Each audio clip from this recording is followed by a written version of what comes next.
Hakuna kiongozi hata mmoja atakuja kutuomba kura kwa hii soko, sababu hata kura yenyewe hatuna, sababu yenye tulipiga haitusaidii.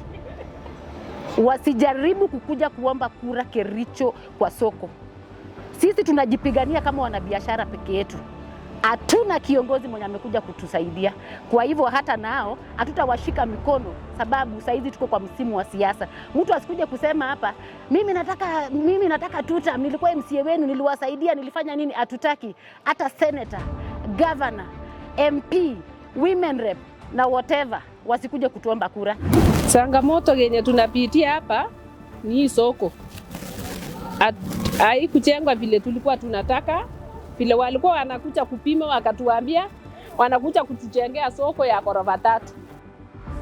Soko hili la Kericho ni soko ambalo limeweza kukabidhiwa na changamoto kubwa sana, hasa wakazi wa hapa ama wafanya biashara wa hapa wakizungumzia changamoto kadha wa kadha, ikiwemo miundo msingi ambao kwamba hali ya soko ilivyo ndani iliweza kujengwa ambavyo sivyo. Wafanya biashara hawa hawatoshei ndani pale.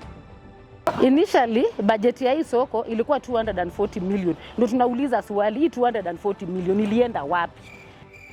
Ningetaka watu wa mahindi wakae kwa mahindi kando. Kama watu wa nyanya wakae kwa nyanya. Kama watu wanauza kila kitu wakae mahali yake. Sasa tunachanganyika.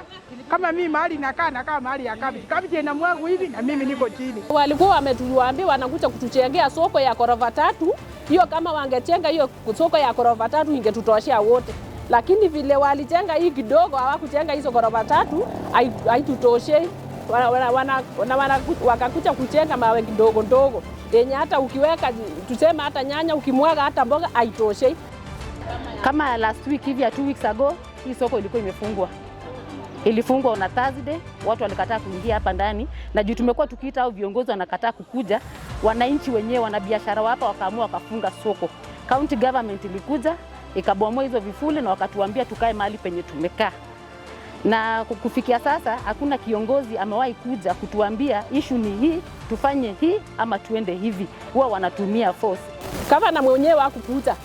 Tangu hii soko ijengwe hajawahi kanyaka hapa. Hakuna kiongozi mwenye amewahi kanyaka hapa tangu hii soko ijengwe. MCA tangu achukue kura hatujawahi ona macho.